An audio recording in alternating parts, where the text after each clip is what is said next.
साहब प्रणाम, मैं हूं हिमांशु द्विवेदी और स्वागत है आपका हमारी खास पेशकश चर्चा में। चर्चा के तहत विषय हमारा बदला नहीं है। 3 दिन से इसी विषय पर बात कर रहे हैं क्योंकि घटनाक्रम ऐसा है जो लगातार बदल रहा है पर विषय नहीं बदलने दे रहा है। कुल मिला के महाराष्ट्र का महानाटक इस समय देश में सुर्खियां बटोर रहा है। हमारा आज का विषय है महाशक्ति के साये में शिंदे सेना। शिवसेना के तौर पर जिसको हम जाना करते थे, बाल ठाकरे की आन बान शान की पहचान जो राजनीतिक दल हुआ करता था, पिछले 3 दिन में ही सब कुछ बदला बदला सा दिखाई देता है। कल की शिवसेना अब शिंदे सेना के रूप में परिवर्तित होती दिखाई दे रही है।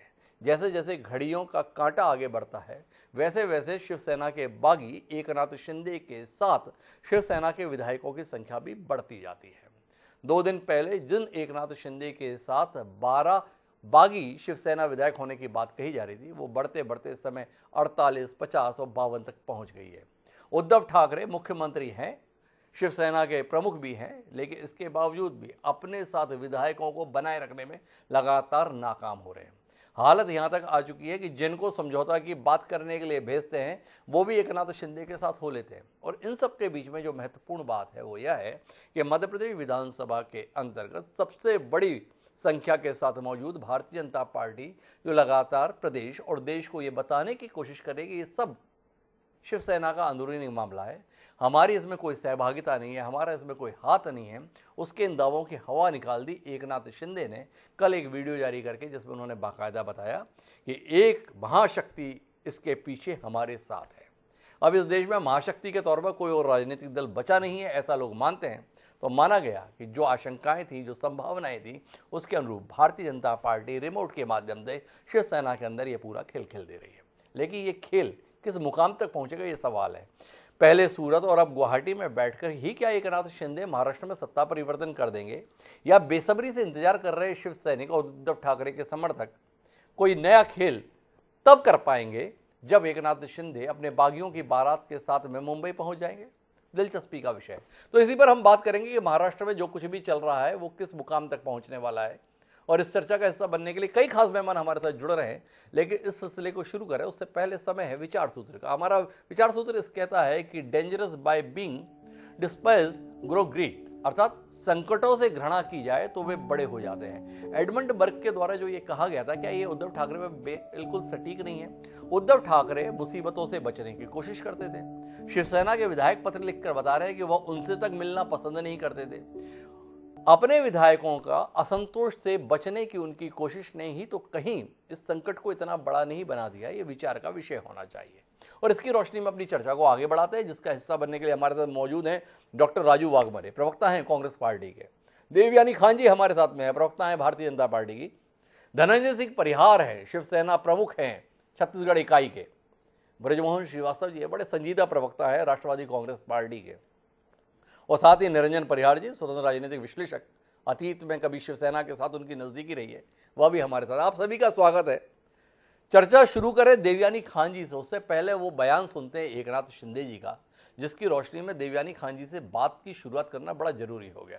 एक बार सुनिए देवयानी जी क्या कह रहे हैं एकनाथ शिंदे। जे काय सुख दुःख आहे हे आपल्या सगळ्यांचं एक आहे, बरोबर? काही असेल तर आपण एकजुटीने किती काही येऊ द्या, विजय आपलाच आहे, विजय आपलाच आहे। मला तर तुम्ही जे म्हणालात ते नॅशनल पार्टी आहे, ते महाशक्ती आहे। तो देवयानी खान जी ये क्या है?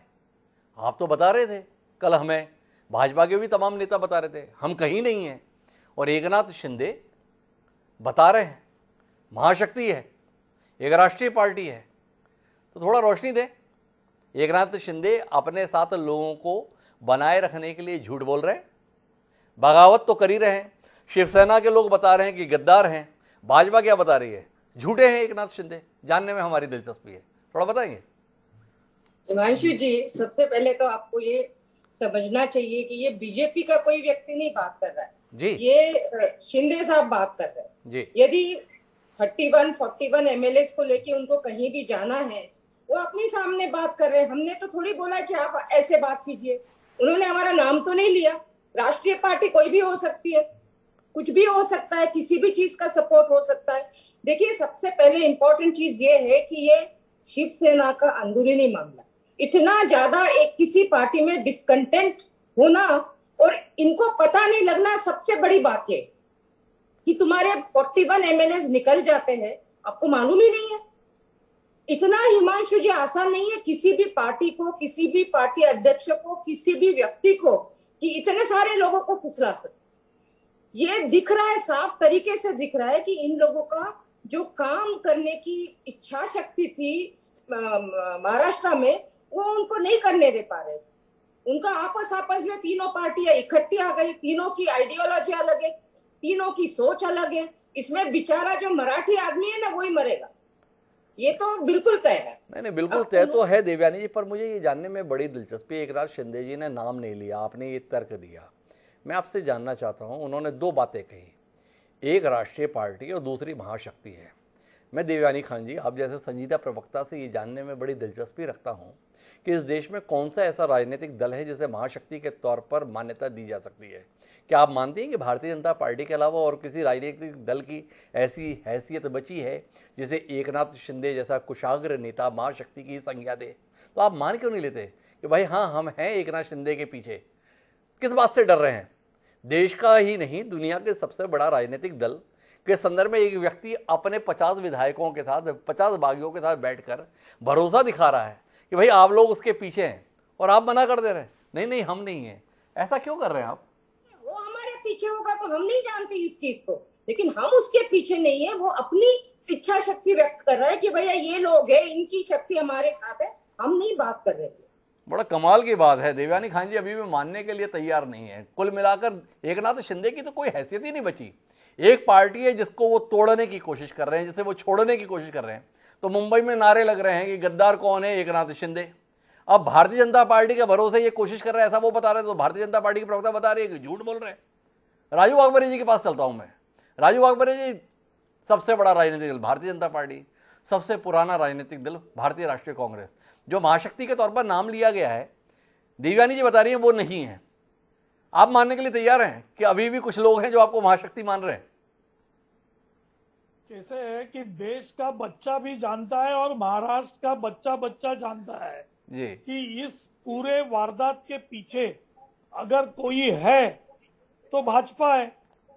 सिंपल बात है। और एकनाथ जी शिंदे साहब ने वो वीडियो में ये भी बताया कि जिसने पाकिस्तान को हाल ही में अपने वजूद दिखाया, तो हाल ही में तो हम सत्ता पे तो है नहीं 8 साल से, तो बचे कौन? तो भाजपा। तो पाकिस्तान के साथ दोस्ती भी, बिरयानी खाने भी यही जाते हैं और पाकिस्तान को आग भी यही दिखाते हैं।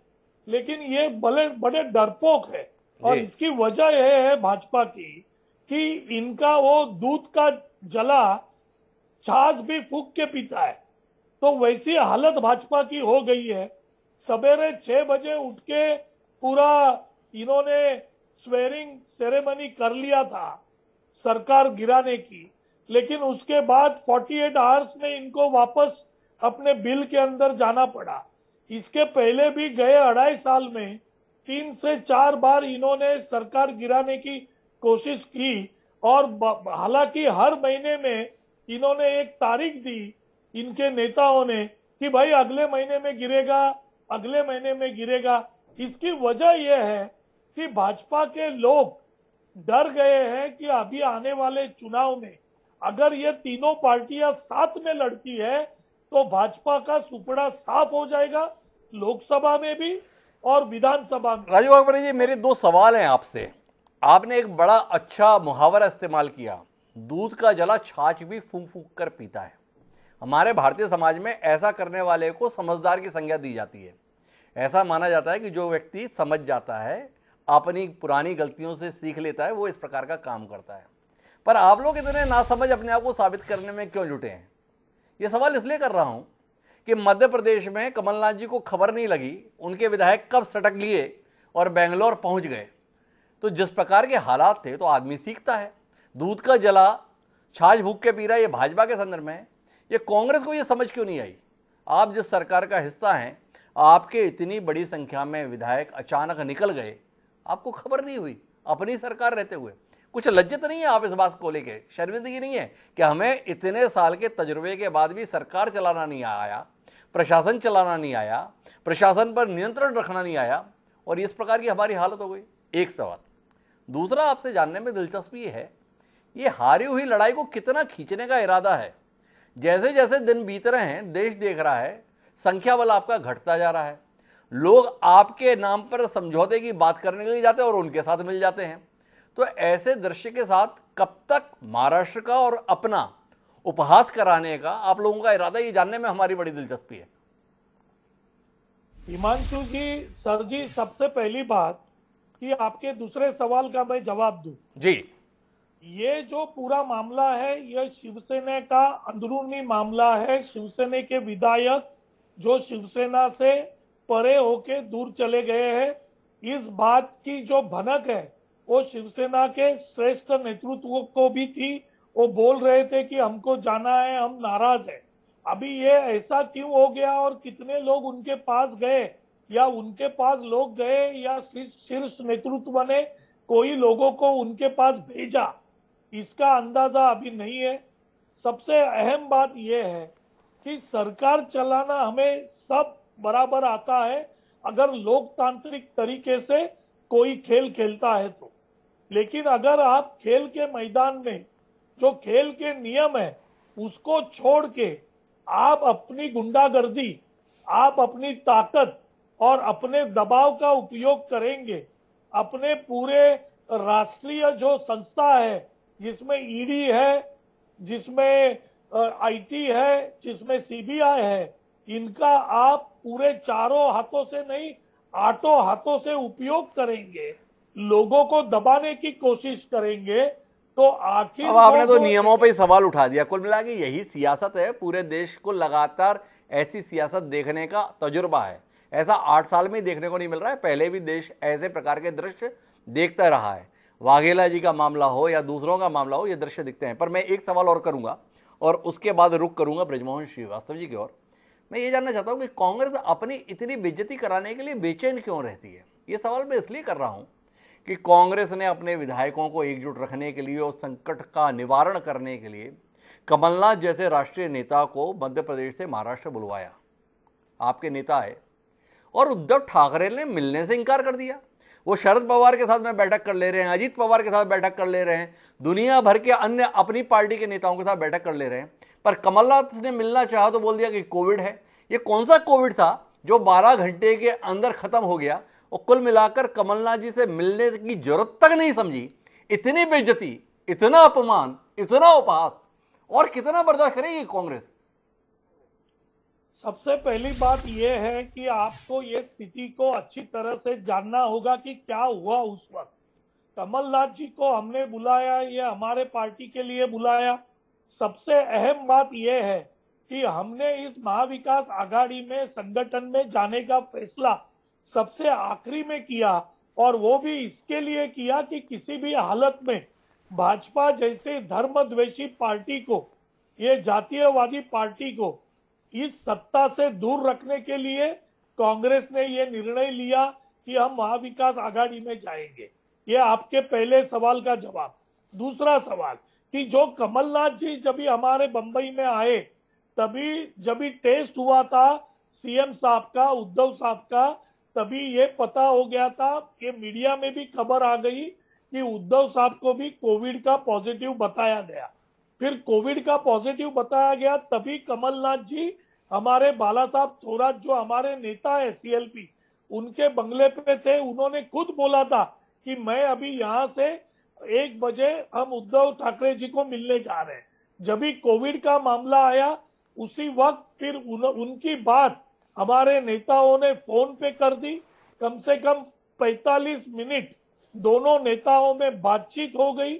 बातचीत होने के बाद उसका जो भी फैसला है वो कमलनाथ जी ने हमारे सब बाकी विधायकों को बताया, और उसके बाद हमारी वापस मीटिंग हो गई, और उसके बाद हमारा जो पार्टी का निर्णय था वो हमने ले लिया और कमलनाथ जी चले गए। उसके बाद जब वापस दोबारा टेस्ट किया गया, उसके बाद पता चला कि बॉर्डर लाइन है। उद्धव साहब ने और डॉक्टरों ने बोला कि हम इससे लड़ सकते हैं, मतलब इतना कुछ गहरा बात नहीं है। तो कुल लेकिन मिला के जब भी तक ये कमलनाथ थे तब तक कोरोना था, कमलनाथ गए कोरोना भी उद्धव ठाकरे का चला गया, लेकिन संकट नहीं गया। ये अजीब सी स्थिति है। लेकिन मैं इन सब के बीच में अपनी चर्चा को आगे बढ़ाता हूं और जाना चाहता हूं बृजमोहन श्रीवास्तव जी के पास में। बृजमोहन श्रीवास्तव जी को बड़ा भरोसा है अपने नेता पर, जिनका नाम शरद पवार है। उन्हें लगता है कि शरद पवार में वो सारे गुण हैं जो किसी भी असंभव को संभव में बदल सकते हैं। हमने ये दृश्य देखा भी आज से 31 महीने पहले, लेकिन इस बार कहानी कुछ बिगड़ती हुई और बदलती हुई दिख रही है बृजमोहन जी। शरद पवार जी के हवाले से खबर भी आ रही है, उन्होंने अपनी पार्टी को कह दिया है विपक्ष में बैठने की तैयारी करो। पर आपसे सवाल इस बात का है कि आप विपक्ष में बैठने के लिए तैयार हो गए, पर उद्धव ठाकरे की कितनी बेइज्जती आप कराना चाहते हैं, ये हमारी जानने में दिलचस्पी है। उद्धव ठाकरे बड़ा सीना तान के जनता से रूबरू हुए और बताया कि मैं तो पद पर रहना ही नहीं चाहता। क्या मुख्यमंत्री का पद, मैं तो शिवसेना प्रमुख भी ना रहूं, एक विधायक बोल दे तो। और 9:30 बजे उनके सामान के वीडियो भी आ गए कि उन्होंने मुख्यमंत्री बंगला छोड़ दिया। 48 घंटे होने के लिए आ रहे हैं, घर छोड़ा, पद नहीं छूट रहा। और इसलिए नहीं छूट रहा क्योंकि बता रहे हैं कि शरद पवार जी ने अभी तक कहा नहीं है कि पद से इस्तीफा दो। तो किस लिए इतनी बेइज्जती करा रहे हैं उद्धव ठाकरे जी, हम लोगों को जानने में बड़ी दिलचस्पी है। क्या कराना चाहते हैं बृजमोहन जी? उमेश, हिमांशु जी, सबसे पहले तो मैं आपको बता दूं कि शरद पवार जी पे खाली मेरा ही नहीं, पूरे देश के जो भी राजनीति करने वाले लोग हैं, उनका विश्वास है कि शरद पवार जी एक अच्छे रणनीतिकार हैं और वो हमेशा देश हित में और मर्यादाओं के अंतर्गत फैसला करने वाले नेता हैं जी। और इसको देश ने 55 साल से, उनका राजनीतिक जीवन 55 साल का है, लोगों ने इसको बहुत करीब से देखा है। जहां तक बात आपने जो कही कि आदरणीय उद्धव ठाकरे जी के लिए, तो मैं आपकी उस बात से सहमत नहीं। देखिए कि पहले थोड़ा ये देखना पड़ेगा कि उद्धव ठाकरे जी का बैकग्राउंड क्या है। उद्धव ठाकरे जी जिस परिवार से आते हैं, उनके जो लीडर थे बाला साहब ठाकरे, जो उनके पिताजी भी हैं, उन्होंने हमेशा संघर्ष किया और हमेशा उन्होंने उन चीजों का विरोध किया और उसके लिए वो किसी भी सीमा तक गए। उन्होंने हर चीज को बिल्कुल एक बाजी की, जैसे बोलते हैं कि बाजी जीतने की मंशा के साथ वो सामने आते थे। तो ये कहना बिल्कुल गलत है कि उद्धव ठाकरे जी कोई पलायनवादी नेता है। उनमें भी वही डीएनए है, उनमें बाला साहब ठाकरे का ही डीएनए है और वो इस लड़ाई को खुद पूरी शक्ति के साथ स्वयं लड़ना चाहते हैं। इसलिए शुरुआत हुई है, क्योंकि उद्धव ठाकरे साहब कोई ऐसे व्यक्ति नहीं है कि उनको कोई समझाए और उसके बाद वो फैसला करे। वो अपना खुद का फैसला लेने में सक्षम है। इतनी बड़ी पार्टी को इतने लंबे समय से चला रहे हैं, तो उनमें नेतृत्व क्षमता है और यही कारण है कि उन्होंने ये फैसला लिया कि मैं अब इस लड़ाई को पूरी शक्ति के साथ लड़ूंगा। और उसके पीछे शायद बहुत मूल कारण जो मैं समझ पा रहा हूं कि शिवसेना और शिव सैनिक धोखा देने को बड़ी नफरत करते हैं। यही कारण था कि जब भारतीय जनता पार्टी ने उनसे वायदा खिलाफी की और वायदा करने के बाद भी जब उन्होंने मुख्यमंत्री पद देने से इनकार किया, तो शिव सैनिकों ने और शिवसेना ने एक क्षण नहीं लगाया उनसे नाता तोड़ने में, क्योंकि वो इस बात को पसंद नहीं करते कि वो किसी को धोखा दे या कोई उनको धोखा दे। बृजमोहन जी, आप सारी कहानी बोल दिए, पर बात समझ में नहीं आई अभी तक। बाल ठाकरे क्या थे इसके संदर्भ में किसी को ऐतराज नहीं है, पर उद्धव ठाकरे का जिस प्रकार का तौर तरीका, उसमें बाल ठाकरे आपको कहां दिखाई देते हैं, ये पूरा देश जरूर समझना चाहेगा। पर आपसे समझना चाहूंगा, आपने इस पे एक शब्द नहीं बोला, तकरीबन आपने 3-4 मिनट बोला कि बाल ठाकरे की तर्ज पर वह भी पूरी शिद्दत से लड़ाई लड़ना चाहते हैं, पर आपने बताया नहीं। मुख्यमंत्री निवास छोड़ दिया पर मुख्यमंत्री का पद नहीं छोड़ा। ये कौन सी मजबूत लड़ाई लड़ने का प्रतीक है, ये हम समझना चाहते हैं। आज ये भी समझना चाहते हैं कि ये कौन सा उनका नियंत्रण है, ये कौन सा उनका प्रबंधन है, जिसके तहत जिनको सुलह के लिए भेजते हैं वो भी जिनसे सुलह कराने के लिए गए उनके साथ बैठ लेते हैं। जैसे जैसे घड़ी की सुई आगे बढ़ रही है, जैसे जैसे दिन आगे बढ़ रहे हैं, हम देख रहे हैं उद्धव ठाकरे के पास संख्या कम होती जा रही है और एकनाथ शिंदे के पास बढ़ती जा रही है। इच्छा क्या है आपकी इस पूरे मामले में, आपकी, डॉक्टर राजू वाघबरे जी की और बाकी लोगों की? क्या उद्धव ठाकरे पद तभी छोड़े जब केवल उद्धव ठाकरे और आदित्य ठाकरे ही घर के अंदर रह जाएं, तभी मानेंगे आप? तब तक आप चाहेंगे कि तमाशा है जरा जोर से निकले? कोई पुराना हिसाब है, बाल ठाकरे बड़ा खराब बोलते थे शरद पवार के लिए, उसका हिसाब चुकता कर रहे हैं क्या आप लोग?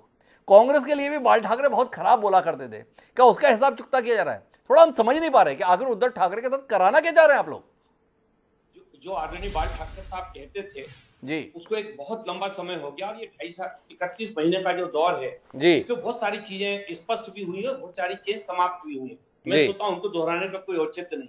जहां तक बात वर्षा और मुख्यमंत्री के पद की है, तो इनका दोनों का कोई संबंध नहीं है। मुख्यमंत्री निवास और मुख्यमंत्री होना, इन दोनों का कोई संबंध नहीं है। ये अलग अलग चीजें हैं।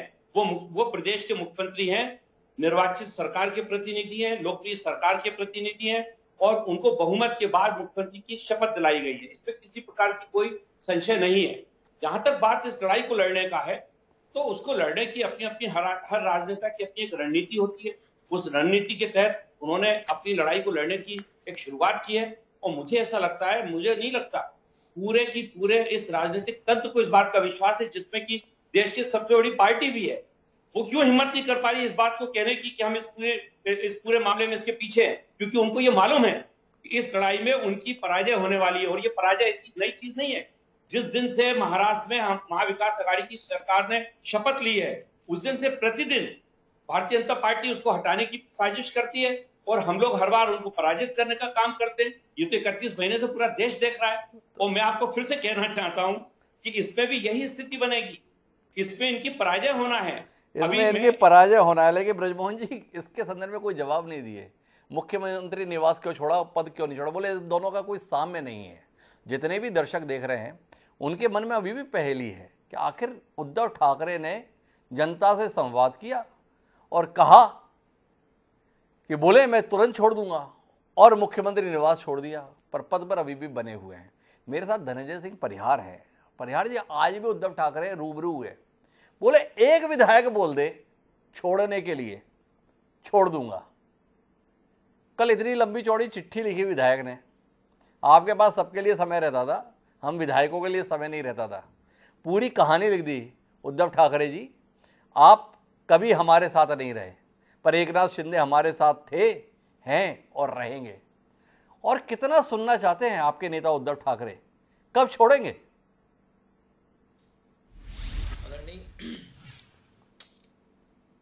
मेरा तो ये कहना है, हमारी पार्टी की तरफ से मैं अपना स्टेटमेंट बताना चाहता हूँ जी। एक तो भाजपा तो एक तो बहुत मासूम पार्टी है जी। और जो आदरणीय प्रवक्ता बैठी है ये भी बहुत मासूम है जी। क्योंकि इनको कुछ नहीं मालूम, हमको कुछ नहीं पता बोलते हैं लोग, जी। इनको कुछ नहीं पता है। आपने भी ये उल्लेख किया कि महाशक्ति, ये मतलब मेरा ये कहना है कि आदरणीय शिंदे जी अगर इतने ताकतवर है और 40 विधायक 50 विधायक उनके साथ में है और ये गवर्नमेंट फॉर्म करने वाले हैं, तो कभी सूरत भागते हैं, कभी गुवाहाटी भागते हैं, और उसके बाद भी उनसे संभल नहीं रहे। तो किसी महाशक्ति का नाम लेते हैं, इनको महाशक्ति का नाम लेने की आवश्यकता क्यों पड़ रही है, ये भी तो क्वेश्चन मार्क है। हमारा कहना है महाराष्ट्र की लड़ाई है, आप छत्तीसगढ़ में आके नहीं लड़ सकते। महाराष्ट्र की लड़ाई आप गुवाहाटी में या गुजरात में नहीं लड़ सकते। महाराष्ट्र की लड़ाई महाराष्ट्र में इनको लड़ना होगा, और उसमें लड़ने से ये बच क्यों रहे, ये क्यों भागे फिर रहे, इनको भागने की जरूरत क्या है? जब इतना बड़ा मेजोरिटी इनके साथ में है तो वापस जाए ना, ताकत से छाती ठोक के खड़े हो और बोले कि ये हमारी मेजोरिटी है और खड़ा करके सिद्ध करना चाहिए। और हमारी पार्टी ने, देखिए शिंदे जी ने पहले कहा था कि जो महाविकास आघाड़ी है ये बेमेल संगठन है, इनके साथ छोड़ दीजिए। तो पार्टी ने आखिरकार, संजय राउत जी ने भी, उद्धव जी ने भी इस बात को बोला कि ठीक है, अगर पार्टी एक रहने के लिए तैयार है तो हम लोग छोड़ने के लिए तैयार है। उसमें माननीय शरद पवार जी ने भी हामी भरी, कांग्रेस ने भी बोला ठीक है भाई, गवर्नमेंट बचती है, आप लोग अपना हिसाब से रास्ता तय कर सकते हैं।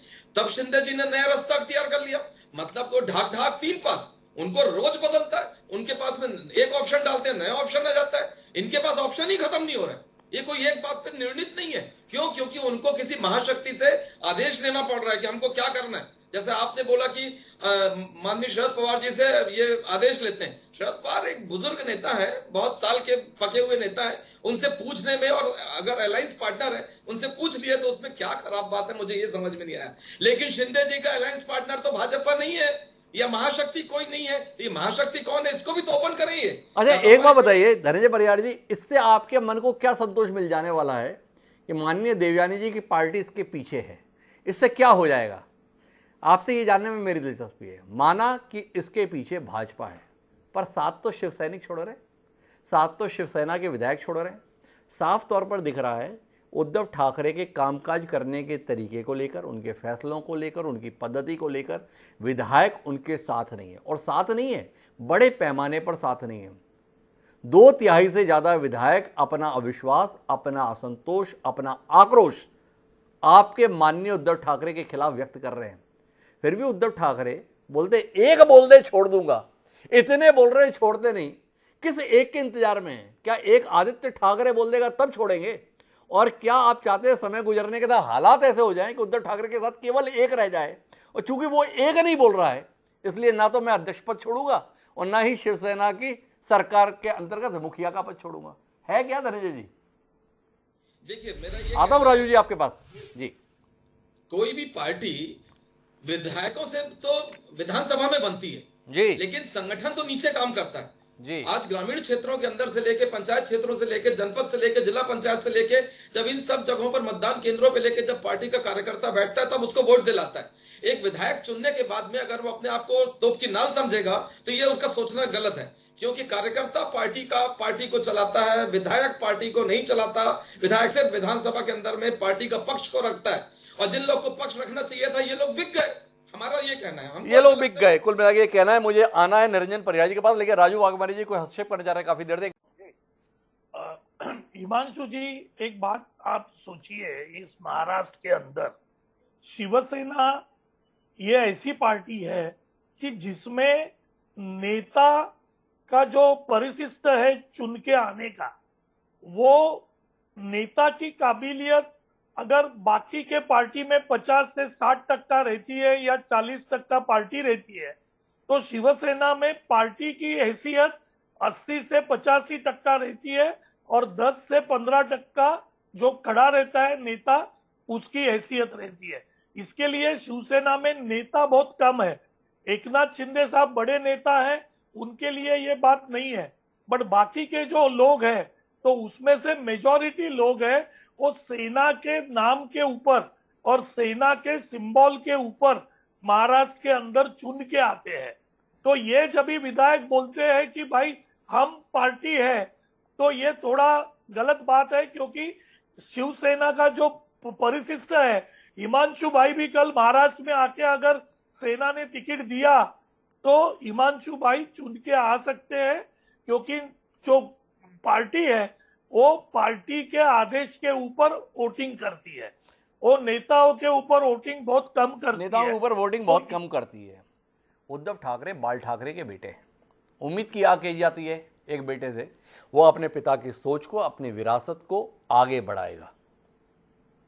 क्या उद्धव ठाकरे ने वाकई ऐसा किया? ये सवाल है। या एकनाथ शिंदे उसको करने की कोशिश कर रहे हैं? ये भी एक सवाल है।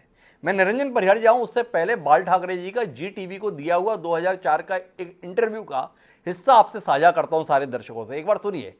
जिन बाल ठाकरे को बहुत बड़ी विभूति न केवल महाराष्ट्र के संदर्भ में बल्कि देश के संदर्भ में समझा जाता था, उनके विचार क्या थे, ये सुनने की जरूरत इस समय देश को है। सुनिए। नहीं मतभिन्नता और ऐसे झगड़ते रहेंगे, मैं भी कह सकता हूँ भाई ये चलने वाला है तो दुकान बंद कर दूंगा, मैं दुकान बंद कर दूंगा। मैं कहता हूँ ये मैं मेरी शिवसेना की कांग्रेस नहीं होना दूंगा, नहीं, कभी नहीं। और मुझे जब ये मालूम होगा कि हो रही है तो I will close my shop. अलग हो जाएंगे। हाँ? अलग हो जाएंगे। अलग नहीं चाहिए।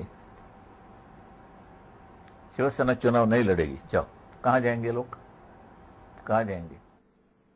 ये थे बाल ठाकरे, ये था बाल ठाकरे का अंदाज, ये था बाल ठाकरे का नजरिया, ये थी बाल ठाकरे की सोच, जिसके संदर्भ में आज डॉक्टर राजू वाघमारे हमें समझा रहे हैं। देखिए, शिवसेना की बात अलग है, वहाँ पे नेता के संदर्भ में, एक व्यक्ति के संदर्भ में क्या दृष्टि रहती है, तो उस व्यक्ति का विचार और उस विचार के प्रति उसकी कमिटमेंट इस रूप में होती थी।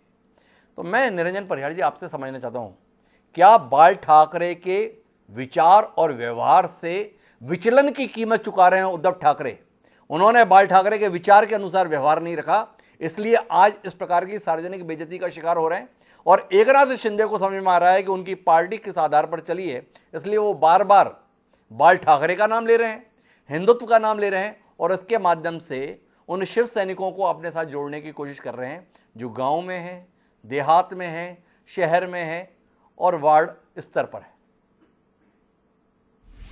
हिमांशु जी, बहुत साफ है महाराष्ट्र का राजनीतिक परिदृश्य, जिसमें उद्धव ठाकरे एक तरह से साफ तौर पर हथियार डाल चुके हैं। यहाँ भारतीय जनता पार्टी के, शिवसेना के, एनसीपी के और कांग्रेस के सारे जो बहुत विद्वान लोग बैठे हैं, वो एक राजनेता के तौर पर उन्हें जो कहना है वो कह रहे हैं, लेकिन मन से सबको अच्छी तरह पता है कि उद्धव ठाकरे जो बाला साहेब की विरासत है उसे आगे बढ़ाने की कोशिश तो कर रहे थे, लेकिन कोशिश करते करते भटक गए। ये महाराष्ट्र की जनता समझने लगी है और समझ गई थी 2.5 साल पहले। अब आज का जो परिदृश्य है उसमें इतना साफ है कि किसी भी स्वरूप में उनके जो बहुमत प्राप्त जो नेता है अब वो आज की तारीख में है उद्धव ठाकरे के मुकाबले एकनाथ शिंदे के साथ में जितने विधायक हैं वो 2/3 बहुमत से ज्यादा हो गया उनका। और अब स्थिति ऐसी है कि उद्धव ठाकरे इस राजनीति में अकेले पड़ गए हैं, जिनका नेतृत्व बाल ठाकरे के मुकाबिल बाल ठाकरे के अनुरूप होना चाहिए था, उनके पच्चीनों पर चलना चाहिए था। शिवसैनिक स्वयं भी मान चुका था जब महाराष्ट्र में सत्ता में आने के लिए उन्होंने कांग्रेस के साथ गठबंधन किया। वो धीरे धीरे 2.5 साल में लोग भले भूलते गए, क्योंकि एक एहसास होता है कि बाला साहेब के बेटे मुख्यमंत्री बन गए तो उस मुख्यमंत्री होने का जो सम्मान उन्हें हासिल था वो निश्चित रूप से था, आज भी है। लेकिन परसों जब उनका भाषण था तो उन्होंने फेसबुक लाइव में जब जनता को संबोधित किया तो उस संबोधन में ही साफ झलक रहा था कि वो महाराष्ट्र का मुख्यमंत्री पद अपने मन से त्याग चुके हैं। उसके बाद में उन्होंने संदेश साफ साफ दिया कि जब वो मुख्यमंत्री का सरकारी निवास छोड़ा। और लेकिन शिवसेना शुरू से एक इमोशनल कार्ड खेलती रही है, भावनात्मक रूप से अपने कार्यकर्ताओं को अपने साथ जोड़े रखने की कोशिश करती रही है। और वो कोशिश ये थी कि वो सीधे सीधे मातोश्री आ गए। आप देखिए, अगर उद्धव ठाकरे वर्षा में होते, जो सरकारी मुख्यमंत्री का सरकारी निवास है, वहां रहकर ये सारी बातें करते तो शायद उनको पद का लोभी कहा जाता। लेकिन अब वो यहाँ आ गए हैं तो उनके पास कहने का एक समय बचा है, कहने का एक कोना बचा है कि देखिए मैं तो सब कुछ छोड़कर अपने घर में आ गया। लेकिन इतना जरूर है कि ये जो छूटा है उनसे, वो भले ही उन्होंने मुख्यमंत्री का पद पाया, लेकिन बाला साहेब की विरासत उनसे उसी दिन छूट गई थी जिस दिन उन्होंने कांग्रेस से समझौता किया था। कि बाला साहेब पूरे जीवन भर जिस पार्टी का विरोध करते रहे, जिन स्वयं को कट्टर हिंदू कहकर वो धर्मनिरपेक्ष ताकतों के विरोध में खड़े रहे और कांग्रेस को अपना दुश्मन मानते रहे, उन्हीं से समझौता करने की आज बाल ठाकरे के बेटे उद्धव ठाकरे कीमत चुका रहे हैं। तो कुल मिलाकर उसकी कीमत चुका रहे हैं, भावनात्मक रूप से जोड़े रखने की कोशिश कर रहे हैं मातोश्री में पहुंचकर। लेकिन मैं देवयानी जी आपसे थोड़ा अलग मामले पर बात करना चाहता हूं और जानना ये चाहता हूं कि देश का सबसे बड़ा राजनीतिक दल जैसे एकनाथ शिंदे भी महाशक्ति के तौर पर संबोधित कर रहे हैं, इतना डरा हुआ और सहमा हुआ किससे है? उद्धव ठाकरे से या शरद पवार से? इतना लंबा घटनाक्रम हो गया, भाजपा ना तो विधानसभा में बहुमत को लेकर कोई बात कर रही है, ना उद्धव ठाकरे का इस्तीफा मांग रही है, ना स्वयं की सरकार बनाने का कोई दावा कर रही है। ये बड़ा अचंभित करने वाला है। महाशक्ति इस तरीके से खो में दुबकी हुई है। क्या शिवसैनिकों का खौफ है सड़क पर उतरकर कुछ बवाल ना कर दें, या शरद पवार के रणनीतिक कौशल के संदर्भ में आशंका है अरे कोई पता नहीं है ये मराठा का, पता नहीं फिर खेल कर दे, पहले भी बेइज्जती सार्वजनिक रूप से बहुत हुई थी 2.5 साल पहले, एक बार फिर सार्वजनिक रूप से बेइज्जती का शिकार ना हो जाए, इसलिए सहमे हुए हैं, थोड़ा समझना चाहते हैं। ये भाजपा का तरीका नहीं है आज की भाजपा का। भाजपा तो बड़ी आक्रामक रहती है, ये सहमी सहमी, डरी डरी, दुबकी दुबकी, अचंभा होता है। डरे डरे भी नहीं है, दुखी भी नहीं है। और निरंजन जी ने ये बात साफ कर दी है कि शिवसेना के अंदर बगावत क्यों हुई है। उन्होंने अभी बहुत अच्छे से समझाया कि बाला साहब क्या चाहते थे। कांग्रेस से उनकी दुश्मनी थी, उनके भाषण मैंने खुद सुने हुए हैं। और जब शिवसैनिकों को ये बात पता लगी कि 2.5 साल पहले उद्धव जी ने अपने फादर का जो सोच थी उसके अगेंस्ट जाके, उसके खिलाफ जाके गठबंधन किया, मुख्यमंत्री बने, किस चीज के लिए, ये उनको समझ में नहीं आया, लेकिन शिवसैनिकों को समझ में आया। वो बहुत कट्टर लोग हैं, वो इस चीज को नहीं मानेंगे कि भाई चलो बाला साहब चले गए, अभी ये सीएम बन गए तो चलो हम गठबंधन करेंगे एनसीपी के साथ, कांग्रेस के साथ। दोनों पार्टियां बाला साहब के लिए दुश्मन थे। अब इसमें बीजेपी क्या करेगी बताइए? और शिवसेना को तो ठीक है, मैंने तो जो सवाल किया देवानी कुछ उस पर भी तो कही है ना। शिवसेना के संदर्भ में तो आपको बड़ी मुफीद है कोई भी बात कहना, भाजपा प्रवक्ता होने के नाते। कांग्रेस और एनसीपी को निशाने पर लेने में भी देवयानी जी आप सिद्ध हस्ते, कोई उसमें संदेह की बात नहीं। पर कुछ सवाल आपकी अपनी पार्टी के तौर तरीकों को लेकर हैं। आपकी पार्टी पिछले 8 साल से कमाल का दूसरा नाम है। जो भारतीय राजनीति में चमत्कार पहले कभी नहीं हो पाता, वो 8 साल में भाजपा के द्वारा होने को हम लोग प्रत्यक्षदर्शी रहते आए हैं। पर महाराष्ट्र के मामले में भी चमत्कार हो रहा है। जो भारतीय जनता पार्टी फैसला कैसा भी हो तो भी हमारे ही पक्ष का रहेगा, इसमें हुनरमंद हो गई, वो इतनी डरी हुई क्यों है, ये सीधा सवाल है। माननीय हेमंत बिस्वा भी कह रहे हैं भाई ये लोग आए हुए हैं, क्या कर सकते हैं, और चाहे तो उद्धव ठाकरे भी छुट्टी मनाने के लिए आ जाएं। ये कैसी भाषा है, थोड़ा बताइए तो सही। क्या वाकई राजू वाघमारे जी जो कह रहे हैं दूध का जला छाछ फूक फूक कर पीता है, फूक फूक कर पी रहे हैं, फूक फूक कर कदम रख रहे हैं, इसलिए इस प्रकार का स्टैंड है, इसलिए इस प्रकार का संयम है, इसलिए इस प्रकार का धैर्य है, इस प्रकार की धीरता है क्या? थोड़ा खुलासा तो कीजिए ना।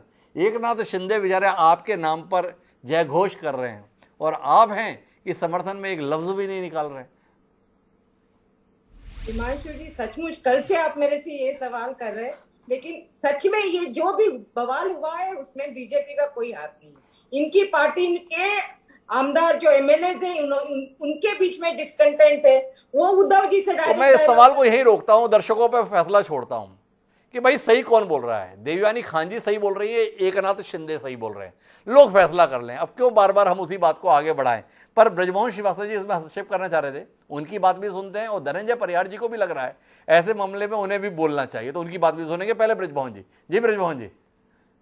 देखिए कि आदरणीय बाल ठाकरे साहब की बातों को बार बार याद दिलाया जाता है। आप देखते हैं कि बहुत कुछ राजनीति में परिवर्तन होता है और उस परिवर्तन को जो वर्तमान हालात हैं वो प्रभावित करते हैं कि फैसला क्या लिया जाए। जैसे कि उदाहरण के लिए भारतीय जनता पार्टी इस चुनाव को लड़ने के पहले, आज से 10 साल पहले, अपने चाल चरित्र चेहरे का बहुत व्याख्यान करती थी, उसका प्रदर्शन भी करती थी।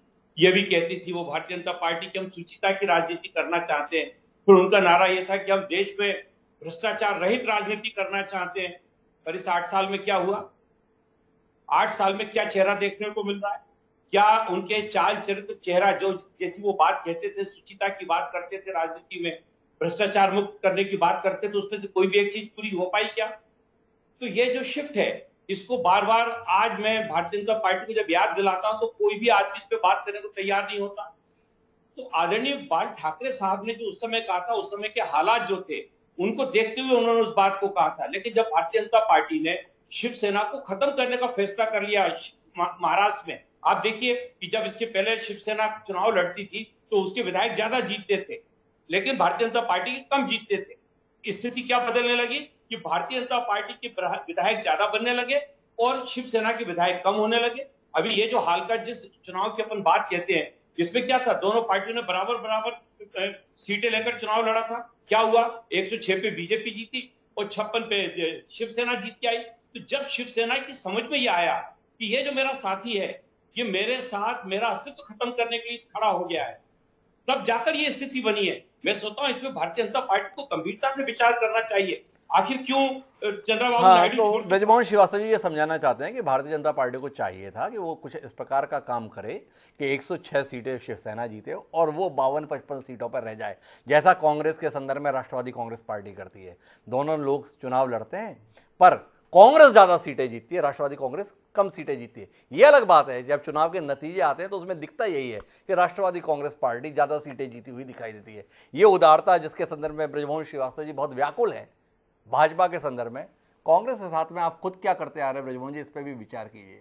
कब कांग्रेस से निकली हुई राष्ट्रवादी कांग्रेस पार्टी महाराष्ट्र में कांग्रेस से बड़ी पार्टी हो गई, ये भी हम लोग साक्षी हैं, तो विचार करना चाहिए आपको। बहरहाल राजू जी भी कुछ बोलना चाह रहे हो और धनंजय सिंह परिहार जी, तो धनंजय जी का एक बार हस्तक्षेप लेते हैं। जी धनंजय जी, किस बात से बेचैन हैं आप? आदरणीय, मेरा ये कहना है कि जैसा प्रवक्ता महोदया ने बोला कि कांग्रेस के साथ चले गए, बाला साहब ठाकरे जी का इंटरव्यू दिखाया आपने, फिर बोले एनसीपी के साथ चले गए, विरोधी नीतियों के साथ चले गए। तो ये सामयिकता है, वक्त के साथ चीजें बदलती हैं। जैसे उससे नीति सिद्धांत नहीं बदलते, उनके अपने सिद्धांत है, हमारे अपने सिद्धांत है। वैसे ही भाजपा ने जब महबूबा मुफ्ती से संपर्क किया तो उनके कार्यकर्ता नहीं भग गए महबूबा मुफ्ती की वजह से। वैसे ही शिवसेना ने अगर इनसे संपर्क किया तो उसमें कुछ नहीं, ये पार्टी की पॉलिटिक्स है जो ऊपर से चलती नीति चलता है, समय के साथ दो बातें इसमें मैं कहना चाहता हूं। एक तो बाल ठाकरे को हम लोगों ने कभी इस प्रकार के व्यक्तित्व के तौर पर देखा नहीं। इसीलिए बाल ठाकरे की शख्सियत देश में एक अलग स्थान रखती है। वक्त के साथ बदल जाए उसका नाम बाल ठाकरे नहीं था, पर अब वक्त के साथ बदल जाए उसका नाम शिवसेना आप कर देना चाहते हैं, ये आपकी मर्जी है।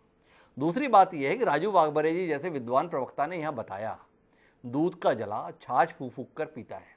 आपने भाजपा की हालत देख ली, महबूबा मुफ्ती के साथ सरकार बनाई, कितनी बेइज्जती अपनी कराई, कितना सार्वजनिक रूप से उपहास का सामना करना पड़ा।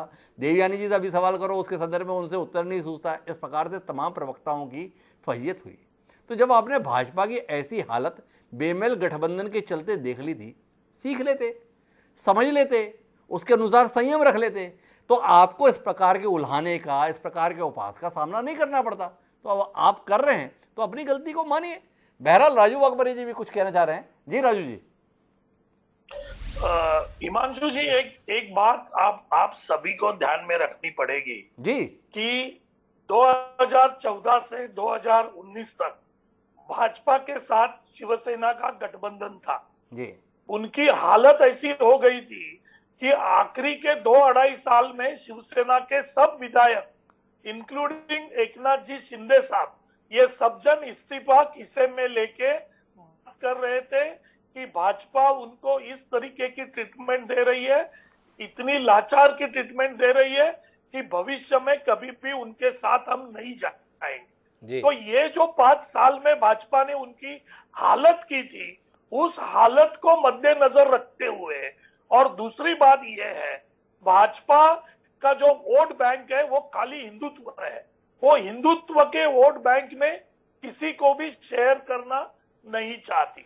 बड़ा महत्वपूर्ण बात डॉक्टर राजू वाघबरे जी, आपने कमाल की बात की। आपने ये बताया कि 5 साल शिवसेना ने भाजपा के साथ मिलकर 2014 से 2019 तक सरकार चलाई, और उस दौरान शिवसेना की ऐसी हालत कर दी कि वो लोग शिवसेना वाले चाहते थे भाजपा के साथ अब नहीं जाना है। पर ये काम भाजपा ने 5 साल में किया था। लेकिन क्या कमाल का काम उद्धव ठाकरे ने किया, 2.5 साल में ही अपनी शिवसेना के लोगों की ये हालत कर दी कि उन्होंने कहा कि हमें इस आदमी के साथ नहीं रहना। जो काम भाजपा में देवेंद्र फडणवीस से 5 साल में नहीं हो पाया, वो काम उद्धव ठाकरे ने अपनी पार्टी के विधायकों के साथ 2.5 साल में कर दिया। कमाल है राजू जी। बहरहाल निरंजन जी भी कुछ कहना चाह रहे थे। जी निरंजन जी, आपका हस्तक्षेप। आज की जो परिस्थिति है हिमांशु जी, वो बहुत साफ है कि उद्धव ठाकरे अपने राजनीतिक जीवन का सबसे बड़ा संकट झेल रहे हैं जी। उनका संकट ये है कि वो मुख्यमंत्री संभवतया शिवसेना के पहले मुख्यमंत्री है और स्वयं आखिरी बार मुख्यमंत्री है, ऐसा लग रहा है, क्योंकि उन्होंने एक तरह से हथियार डाल दिया है, वो जो भी है। लेकिन अब कुल मिलाकर उनके सामने सबसे बड़ा संकट यह है कि वो अपनी पार्टी को कैसे बचाए रखे, क्योंकि पार्टी के उनके उद्धव ठाकरे बाद में महाराष्ट्र में जो सबसे बड़े नेता गिने जाते हैं वो एकनाथ शिंदे ही, पूरी की पूरी पार्टी उनके साथ में चली गई है। उद्धव साहब के साथ में शायद 12-13 विधायक बचे हैं, और कोई जरूरी नहीं है कि थोड़े समय बाद वो भी कहीं और चले जाएं, उनमें से थोड़े बहुत बचे रहें।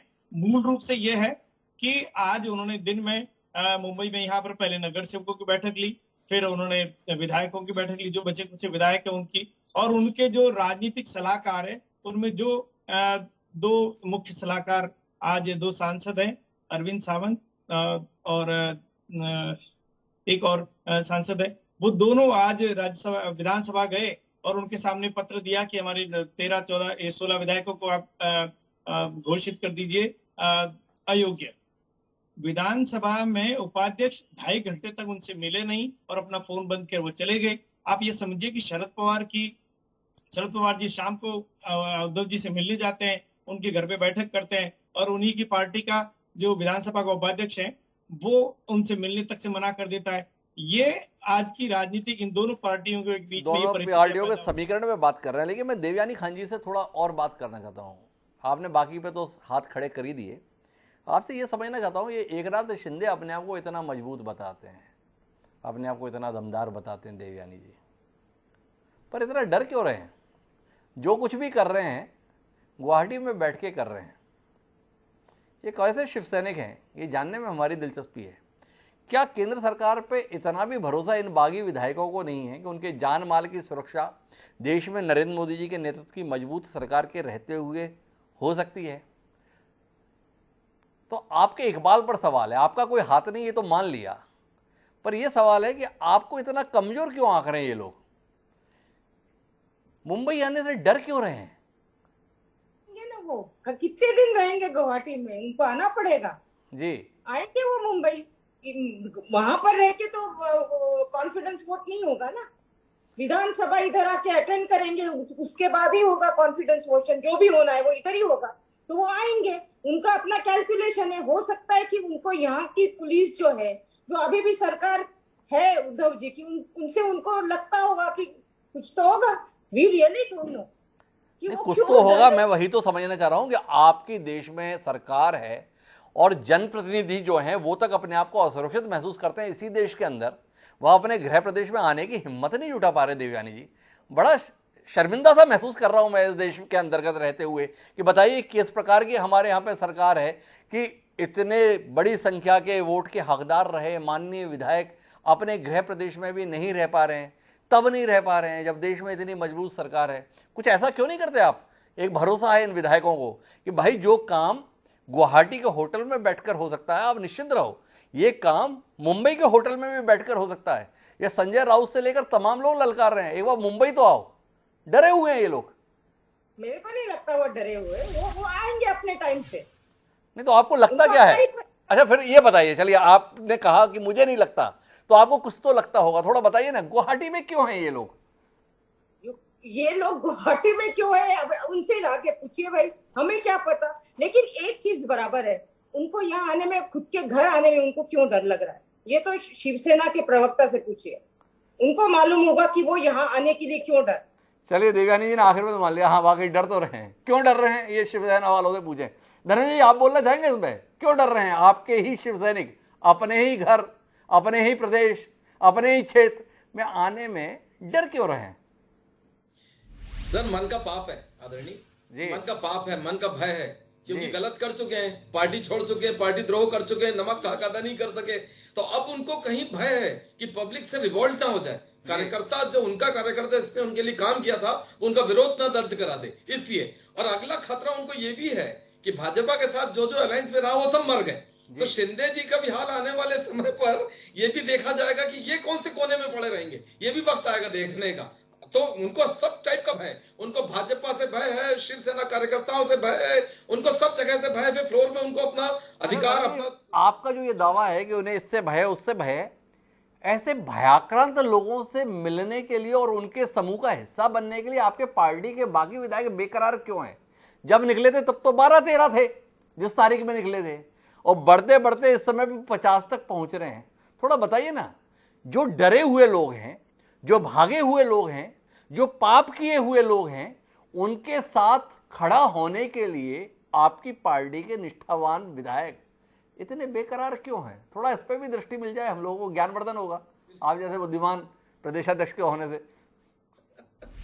आदरणीय मेरा ये कहना है कि आपने देखा होगा जब आप मीटिंग दिखाते हैं, माननीय जब शिंदे जी मीटिंग ले रहे हैं हमारे शिवसेना के विधायकों की, एक्स शिवसेना विधायक अब सो कॉल्ड, जब उनकी मीटिंग लेते रहते हैं तो वो अकेले सामने बैठते हैं। जबकि शिवसेना भवन में जब भी उद्धव जी ने, इवन बाला साहब जी ने भी जब भी मीटिंग लिया था, मैं खुद इन मीटिंग्स में रहा हूं, तो सामने में 25 लोग 20 लोग बैठते थे, सारे वरिष्ठ पदाधिकारी बैठते थे। मतलब कॉम्बिनेशन सारी पार्टी का एक जैसा था। यहाँ पे अकेले आदमी बैठ रहे हैं, यानी अब बाकी सारे विधायक गाय बकरी के समान जाके वहां पे बैठे हुए हैं। तो ये शिंदे जी से भी तो डर रहे हैं क्या ये लोग, या महाशक्ति से डर रहे हैं? यानी कहाँ का डर है, ये चीज सोचने का विषय है। अब परिहार जी इस पे जवाब नहीं दिए। ये डरे हुए लोगों का हिस्सा बनने के लिए उनकी पार्टी के बाकी नेता इतने बेकरार क्यों हैं, इसका उत्तर मिला नहीं।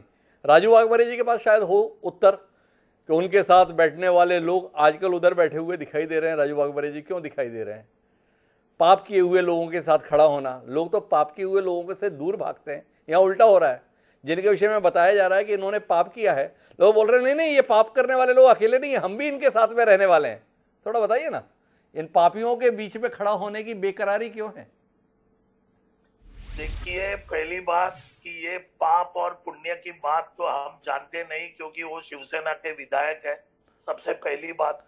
दूसरी बात ये है कि शायद एकनाथ जी के साथ उनके संबंध अच्छे रहे हो, और तीसरी बात शायद उद्धव जी ने उनको वहां भेजा हो, या तो उस विधायकों ने ये भी सोचा हो कि हम वहां जाके वहां के लोगों को लेके आए।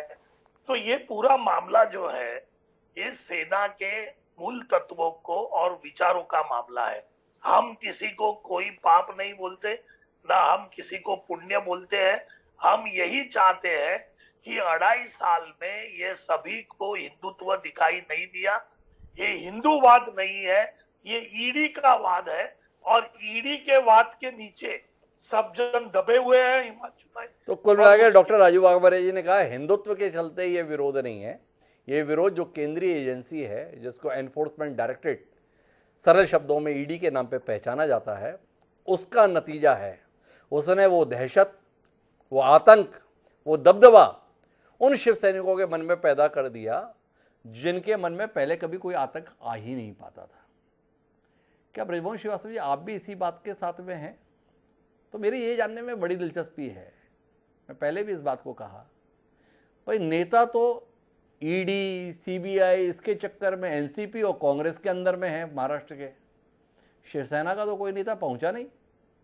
आपके विधायक नहीं डरे, और जो अपनी बहादुरी के डींगे मारते थे वो डर के दुबक गए। तो हो क्या रहा है शिवसेना में और हो क्या रहा है आपकी सरकार में?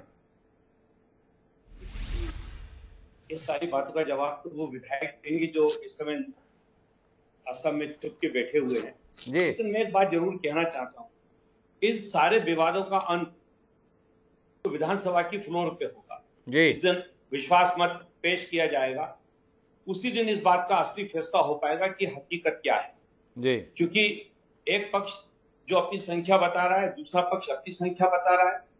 अंततः इसका निर्णय कौन करेगा जी। इसका निर्णय तो वही होना है। तो हम लोगों को अब इस बात का इंतजार करना चाहिए कि जिस दिन असम में बैठे हुए विधायकों में इतना हौसला पैदा हो जाए, इतनी हिम्मत पैदा हो जाए, वो हिम्मत कहां से जुटेगी? वो हिम्मत जुटेगी न संख्या से, जो संख्या उनके साथ नहीं है, आज भी नहीं है संख्या उनके साथ। ये मैं आपसे पूरे विश्वास के साथ कह रहा हूं जी। जिस दिन अगर उनके पास 37 विधायक होते शिवसेना के, तो ये तत्काल मुंबई पहुंचते। किसी प्रकार का उनको कोई डर नहीं है। वो जानते हैं कि महाराष्ट्र की पुलिस इस बात में पक्षपात नहीं करती है, पूरी सुरक्षा उनको मिलेगी और ये राज्य का विषय है, राज्य पूरी तौर से सुरक्षित लेकर जाएगा। लेकिन वो हिम्मत क्यों नहीं कर रहे? वो भारतीय जनता पार्टी क्यों सामने नहीं आ रही है? क्या कारण है? इसके पीछे बहुत निहित कारण है कि इनके पास संख्या नहीं है। जब तक इनके पास 37 विधायक नहीं होंगे शिवसेना के, तब तक ये वहां से नहीं आ पाएंगे। वो वीडियो, वो फोटो, वो हस्ताक्षर सब आपने देखे नहीं ब्रजमोहन जी? इतना अनभिज्ञ चल रहे हैं आप आजकल राजनीतिक घटनाक्रम से, और उनके पास कितने ऐसे छोड़ते हैं? ये बताइए, जिनको आपने सरकार की कमान सौंपी हुई है, नाम उनका श्रीमान उद्धव ठाकरे है, उनके साथ उनकी ही पार्टी के कुल कितने विधायक साथ हैं?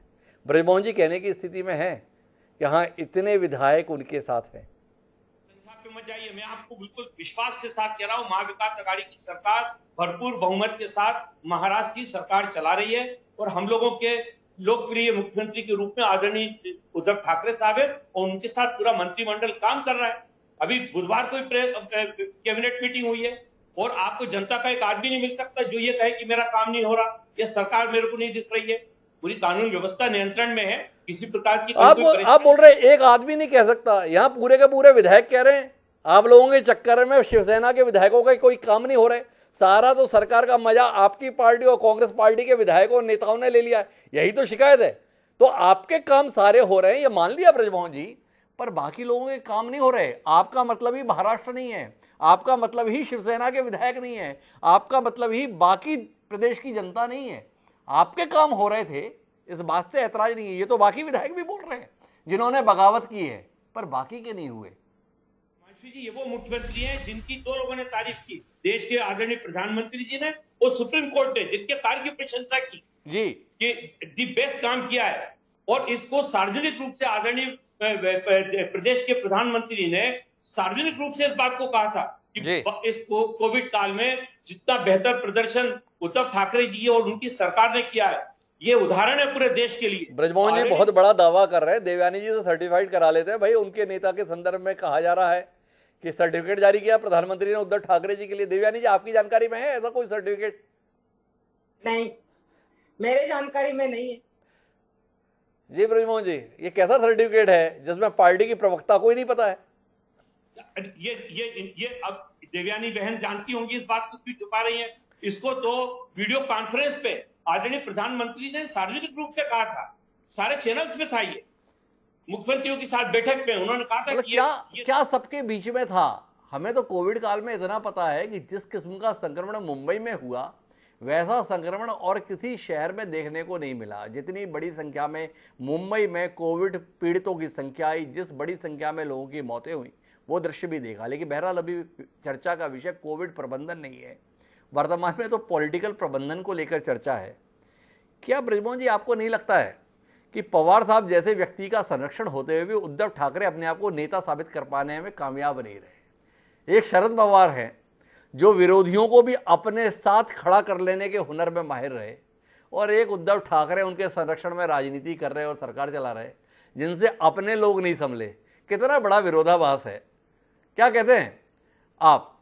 हमने अजीत पवार की बगावत को देखा, शपथ लेने के बाद, वो भाजपा का साथ मिलने के बाद भी अजीत पवार अपने साथ एक विधायक और खड़ा नहीं कर पाए। इसका नाम शरद पवार था। दूसरी तरफ उद्धव ठाकरे हैं, मुख्यमंत्री हैं, तो अपने साथ लोग नहीं रख पा रहे। शर्मिंदगी नहीं हो रही आपको? किस नेता को पकड़ लिया आपके नेता ने और किस पे भरोसा करके सरकार चलवा दी? देखिए उमेश जी, पहले तो मैं आपको स्पष्ट कर दूं कि आदरणीय शरद पवार जी से किसी नेता की तुलना नहीं की जा सकती जी। उनकी और उनका अपना राजनीतिक अनुभव इस मुल्क में अभी कोई भी राजनेता उस स्तर पे नहीं है जी। ये मैं आपको स्पष्ट कर दूं। तो दो लोगों की आप तुलना मत करिए। लेकिन मैं आपसे दूसरी बात कहता हूँ, अगर इस क्राइसिस में आदरणीय उद्धव ठाकरे विजयी घोषित हो गए तब क्या होगा? क्यों ना, हम तो सकारात्मक राजनीति करते हैं, हम इस मामले में भी जा ही नहीं रहे। मैंने जो सवाल किया उसका जवाब दीजिए ना बृजमोहन जी। जीत गए तो अभिनंदन करेंगे एक बार फिर शरद पवार जी का, उद्धव ठाकरे जी का थोड़ी कर लेंगे। आपसे जो सवाल है उसका सवाल का उत्तर दीजिए कि एक शरद पवार जिनकी पार्टी में बगावत करने की कोशिश उनके अपने भतीजे ने की, तो ये हुनर हमने देखा, देश ने देखा, एक विधायक साथ में खड़ा नहीं हुआ। दूसरी तरफ उद्धव ठाकरे हैं, मुख्यमंत्री बनवा दिया, सरकार चलवा दी, शरद पवार जी का संरक्षण है, तो भी उद्धव ठाकरे अपने साथ अपने विधायक नहीं रख पा रहे। इसके संदर्भ में कोई टिप्पणी करेंगे क्या? इस पर भी तो कुछ कहिए ना बृजमोहन जी। सब अपनी सुविधा के साथ ही आप क्यों बोलना चाहते हैं? कुछ सवालों को भी तो एड्रेस कीजिए। मैंने आपसे कहा ना कि ये दो व्यक्तियों का आप वो नहीं कर सकते, दो व्यक्तियों की तुलना नहीं कर सकते। धनंजय परियार जी, आपसे पूछता हूं, इतना दीनहीन बता दिया आपके नेता को बृजमोहन श्रीवास्तव जी ने। कहाँ शरद पवार, कहाँ ये उद्धव ठाकरे? कोई तुलना हो सकती है क्या? कोई मुकाबला ही नहीं है। आपके हृदय सम्राट के संदर्भ में ये सोच है राष्ट्रवादी कांग्रेस पार्टी के सम्माननीय प्रवक्ता की, कोई तुलना ही नहीं हो सकती। जिस शरद पवार को खारिज कर देते थे बाल ठाकरे, जिनको आप इतना स्मरण करते हैं, उन शरद पवार के पैर की धूल के बराबर भी नहीं है उद्धव ठाकरे। लगभग ऐसा कहने का एहसास आया, कोई तुलना ही नहीं है। कितना अपमानित महसूस कर रहे हैं धनंजय परियार आप आज? नहीं आदरणीय, उनका इंटेंशन ऐसा नहीं था, आपने उसको टिल्ट किया। जैसे बाला मैंने कुछ नहीं किया, जो उन्होंने बोला दर्शकों ने सुना है, आपने भी सुना है। उन्होंने कहा कोई तुलना ही नहीं हो सकती, शरद पवार के मुकाबले कोई और व्यक्ति हो ही नहीं सकता। उद्धव ठाकरे को हम तो बड़ी इज्जतदार निगाहों से देख रहे थे। आपने सुना, उन्होंने कहा कि महाराष्ट्र का मुख्यमंत्री होंगे, पर शरद पवार के मुकाबले कुछ नहीं है। आपके सामने तो कहा। नहीं सर, जितने सीनियर हैं उसके हिसाब से उम्र, अनुभव, उसके हिसाब से उन्होंने कहा उद्धव जी की कम उम्र है कंपैरिजन पे, और अभी उनको शासन करते हुए 2.5 साल मात्र हुआ है शासन में। और माननीय जो पवार साहब है वो वर्षों से कर रहे हैं, देश से लेकर प्रदेश की राजनीति को लगातार संभाल रहे हैं। तो उनके एक्सपीरियंस के हिसाब से उन्होंने कहा, वो तो कांग्रेस में क्या, भाजपा में भी क्या, सभी पार्टियों में उनके बराबर एक्सपीरियंस के लोग कम है, ऐसा उनका कहना है। ऐसा उनका कहना है। मैं आखिरी टिप्पणी के लिए निरंजन परियार जी के पास आता हूं। और निरंजन जी, अब हमें इस विषय को समापन पे ले जाना है। कुल मिला के महाराष्ट्र जग हंसाई का पात्र बन रहा है। बात केवल उद्धव ठाकरे की नहीं, बात शरद पवार की नहीं, बात देवेंद्र फडणवीस की नहीं, बात लोकतंत्र के संदर्भ में सम्मान की है। महाराष्ट्र की एक गरिमा रही है। क्या आपको नहीं लगता है कि ये सिलसिला लंबा चलाकर महाराष्ट्र की अस्मिता के साथ और लोकतंत्र की अस्मिता के साथ खिलवाड़ हो रहा है? ये सिलसिला रुकना चाहिए। देखिए, लोकतंत्र की अस्मिता के साथ खिलवाड़ हो रहा है, ये निश्चित रूप से सही है। लेकिन इस पूरे मामले में बीजेपी बिल्कुल मौन है। शिवसेना सन्न है कि उसके साथ क्या हो गया। कांग्रेस की स्थिति ऐसी हो गई है कि वो दिग्भ्रमित है कि करे तो क्या करे, और करे तो क्यों करे, और कैसे करे। क्योंकि करे तो करे भी क्या, ये उसके सामने बिल्कुल कोई नहीं। क्योंकि महाराष्ट्र की सरकार में वो तीसरी पार्टी के रूप में थी, है अभी भी, और वो तीसरी पार्टी के रूप में उनकी कोई बहुत बड़ी राजनीतिक हैसियत नहीं बन पाई। दूसरा, निश्चित रूप से महाराष्ट्र के सबसे बड़े नेता और देश के भी बड़े नेता शरद पवार है, उनके लिए महाराष्ट्र के मन में बहुत सम्मान है। लेकिन इन सब के होते हुए शिवसेना जिस स्थिति में आ गई है, वो स्थिति अपने आप में ऐसी दीनहीन, कातर और रीढ़विहीन एक नेतृत्व वाली स्थिति हो गई है कि उनकी अपनी पार्टी को उनका अपना ही नेता एक झटक कर ले गया और वो कुछ नहीं कर पा रही। आज भी देखिए शिवसेना कितनी डरी हुई है कि 38 विधायकों ने समर्थन की चिट्ठी दी और उसके बाद में शिवसेना सिर्फ 16 विधायकों के खिलाफ पार्टी के खिलाफ जाने की कार्रवाई करने की मांग करके विधानसभा पहुंची है। इसी से समझिए कि शिवसेना की स्थिति ऐसी हो गई है कि उसके सामने कुछ पकड़े या छोड़े, किन को छोड़े और किन पकड़े। तो कुल मिलाकर मर्म की बात पे पहुंचे तो शिवसेना के शिंदे सेना हो जाने का खतरा पैदा हो गया है। सरकार रहेगी नहीं रहेगी ये महत्वपूर्ण नहीं है, बाल ठाकरे की विरासत रह पाएगी कि नहीं रह पाएगी ये संकट पैदा हो गया है। कितना समय लगेगा इसका उत्तर आने के संदर्भ में, यही एक सवाल है जिसके लिए सिवाय समय के अलावा और कोई चारा हमारे पास नहीं है। बहरहाल आप सभी मेहमानों का बहुत बहुत धन्यवाद इस दिलचस्प चर्चा का हिस्सा बनने के लिए, जिसकी चर्चा में निष्कर्ष कुछ नहीं है। क्यों? क्योंकि किसी के भी पास स्पष्ट नजरिया नहीं है। देवयानी जी हमारा समाधान दे सकती थी पर अभी उनका मन नहीं है समाधान के संदर्भ में कुछ बताने का, इसलिए हम सब असमंजस के साथ इस कार्यक्रम को यहीं खत्म करते हैं और पहुंचते हैं एक शेर के संदर्भ में जो इन हालात को लेकर है। उद्धव ठाकरे पर मुफीद एक कमाल का शेर हमें मिला। ये शेर कहता है कि बुलंदियों पे पहुंचना कोई कमाल नहीं, बुलंदियों पे पहुंचना कोई कमाल नहीं, बुलंदियों पे ठहरना कमाल होता है। अशोक साहिल ने जो ये लिखा था उद्धव ठाकरे को विचार करना चाहिए, शायद ये शेर उन्हें कोई रास्ता सुझा दे। बहरहाल अब मुझे दिए, अब कल फिर मिलते हैं किसी और विषय के साथ, तब तक के सादर प्रणाम।